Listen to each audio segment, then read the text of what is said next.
Ladies, gentlemen, and all ye believers in all things pre-1997, particularly in the mountain biking world, welcome back.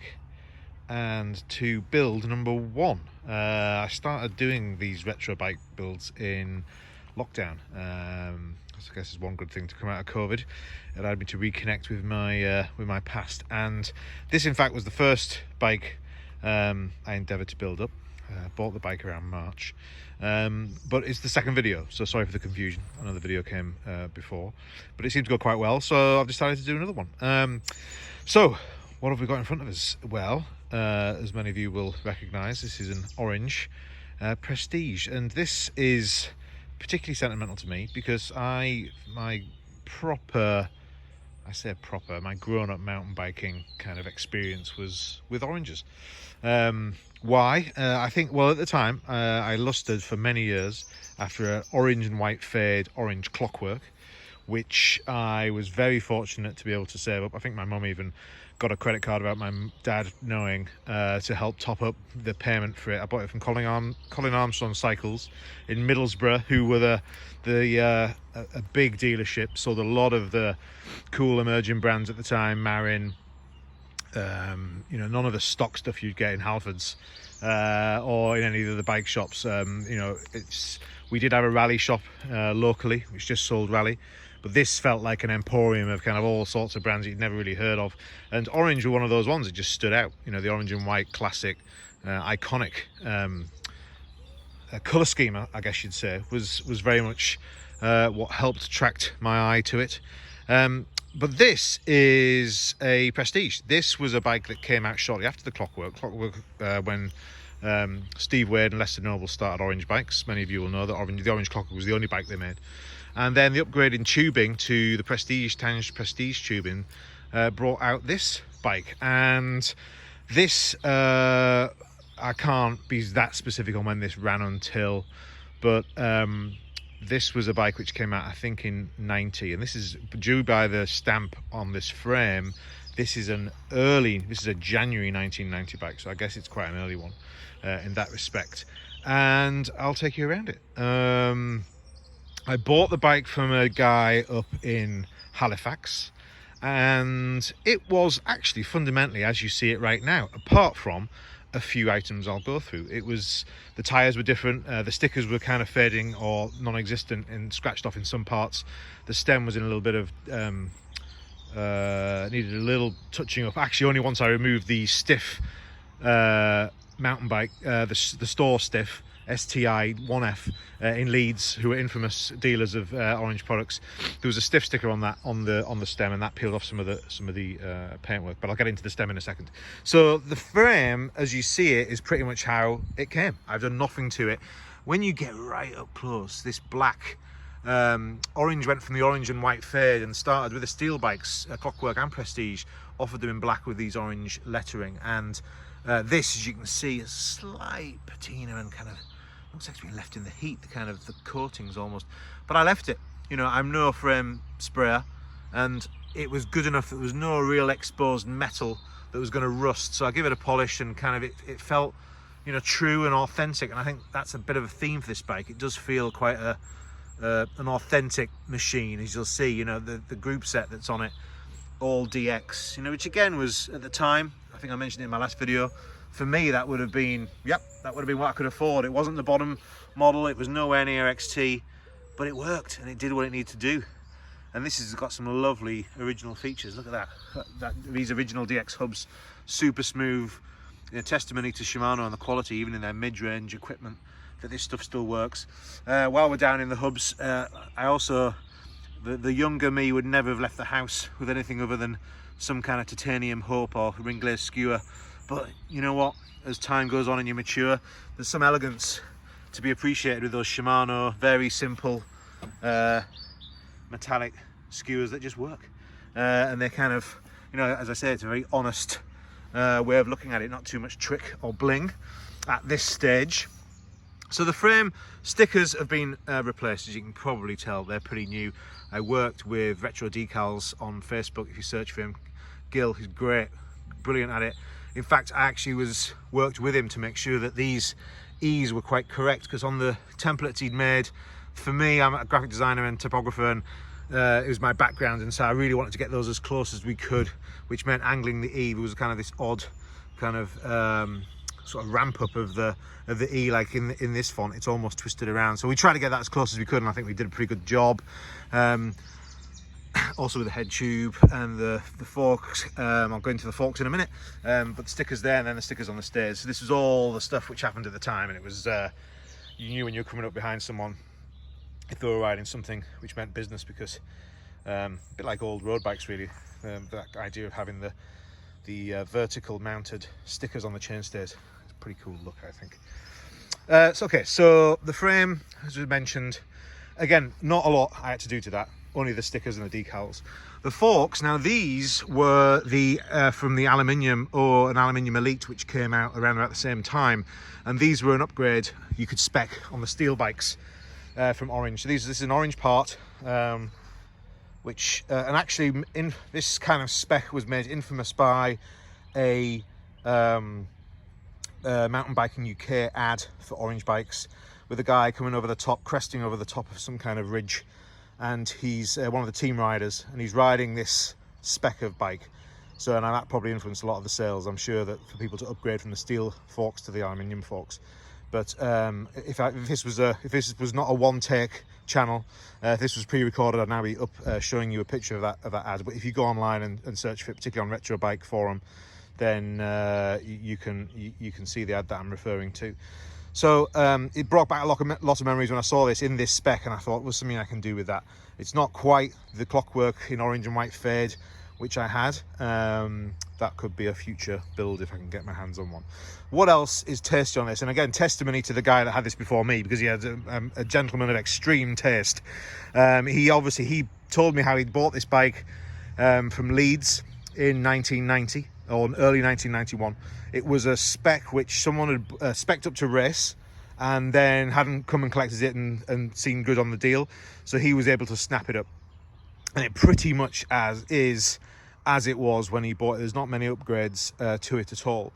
So tasty spec number one was definitely these forks. Second tasty spec number two is this, the one piece Orange stalk light combination, bar and stem welded together. This was, again, I remember seeing this as a Clockwork owner and thinking, wow, that's kind of cool, having those two things bonded together. Very reminiscent of things like the Kleins and some of the work that was coming over from the US, allegedly to save weight, although I can't imagine that the grams that it saved were that many. But it's just a cool thing, you know, almost prototype kind of feature. You rarely saw this on a bike in 1990, but and it is even slightly unusual now. But again, it was testimony to this time of kind of invention and innovation and prototyping, that people, the extremes that they were prepared to go to, and you know, the kind of fabrication capabilities of Steve Wade, I guess, who was he was the more, as I recall, he was the kind of more engineering side of the partnership that ran Orange Bikes at the time. That is a very, very, very tasty upgrade and spec too, and pretty rare. You don't see much of it. What else? So the seat post is pretty standard. I think that was actually the standard, even the standard seat clamp. In terms of the group set, the chain rings are Shimano DX to my knowledge. Even the pedals, the original DX SPDs, something I don't have on my other build that I shared with you. Now these, I definitely upgraded to pace rings at the time, so this feels for me very much like the thing that I would have done to my Clockwork. I would have taken the Shimano rings, ditched them in a bin, and added the pace chain rings, you know, so the full triple set as well, not just showing off with the outer one and keeping Shimano on the inner ones. So big respect to that. Just a shame that actually, as I said in my pace build, these won't fit on the build because of the bolt BCD it's called, isn't it? I forget what those three letters stand for. The bolt circle diameter, is that what it is 110 on these. And on my Middleburn cranks it's a 94, so quite tricky. But good news is I get to keep it on this, which is exactly what I would have done back in the early 90s, 1990ish. It's also a bit muddy as I look. If you look too closely, it's a bit dirty. I have been out riding this. It's quite extreme. It reminded me again of just how I had to put this. I've had to put this stem up slightly because when it was sat in its natural resting position, it was just way too low and stretched out. But that's how we wanted it when we were in the 90s. What else have I added to it? Well, so the original feature. You know, this is a bike from the early 90s because there was stuff like this on it. Again, this was on it from the original owner. I've even got the receipt. It was £15.99, and this was the sort of accoutrement, the peripherals that we would add to these bikes to try and, you know, make up for the fact that this spaghetti-like steel tubing would flex, and how could we get a bit more stiffness in the braking. Lots of different adaptations went on in that, again, testimony to the kind of trials and innovation at the time. It was so it was quite fun. I could have easily taken that off. It's a bit kind of obnoxious and in some ways, but I think it actually suits it. It's so period, you know, that someone would, you know, but we were trying this stuff out. So again, original owner, well done for keeping hold of that and sticking with it. Not a massive surprise with the tyres. I would have been very much on this spec, on this colourway, very much would have had a standard black and amber, maybe a solid black wall, smoke and dart combination from Panaracer. I think I said in my last one, I did move over and found I found much better was the 1.9 folding, which was called the Smoke Comp. This is a 2.1. It's almost, you know, if you think about the clearance in there, this is a mountain bike. I can get that. You know, it's like 2.1 is a little bit extreme, I think, for these bikes. I think the 1.9, 1.7 type tyres fit much better. A 2.1 is just, I mean, any hint of a bit of rain and a bit of grit, and that's going to block up pretty quickly. And it's not like cyclocross where you can change your bike and someone sprays it down for you. So yeah, kind of surprised to be reminded of that. Just those clearances for tyres, which were 2.1 was maybe pretty extreme at the time. Commonplace now, of course, you get up to 2.4s and beyond. So yeah, that's that. What else? Lovely. These shift beautifully. They still work. So simple. They're a great advert for, you know, if it doesn't break, why change? And they're, you know, super easy to set up, and they're just super smooth. DX thumb shifters, not XT, but again, consistent with the group set. I kind of like that. And as I said, you know, that was a kind of honest appraisal of how I would have had it at the time. I couldn't stretch to that. Die-comp levers, I'd never had those, and they actually work really well, really lovely on this. And of course the Audi Attack grips, which are just the bizzo. What else can I say? I mean, I fell in a little bit more of a story. I fell in love with orange. I was really fortunate. I bought this, as I said, from the big bike emporium, Colin Armstrong Cycles, in Middlesbrough, which was the kind of regionally, that was like our hub.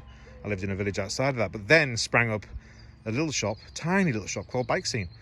Now much bigger enterprise, run by the Craggs family, and Andy Craggs at the time, who's now I believe the proprietor and the manager of the shop. He was the son of the owners, his parents, and he was a team rider for Orange. So the great advantage for me at that point was I could pop up there and his team bike would be in there. So when the Prestige actually came out, I had a Clockwork.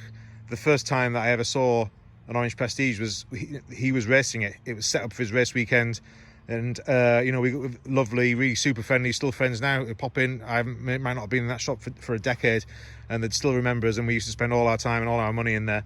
But you know, you would see some fantastic pieces of machinery, all his kit.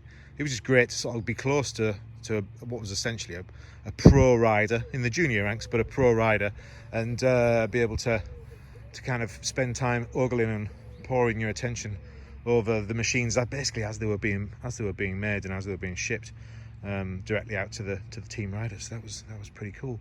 The saddle, again, we all know about the Flight Titanium saddle. That was on when it came. I really haven't had much at all. I think I've essentially added the grips, the tyres and the stickers and given it a clean.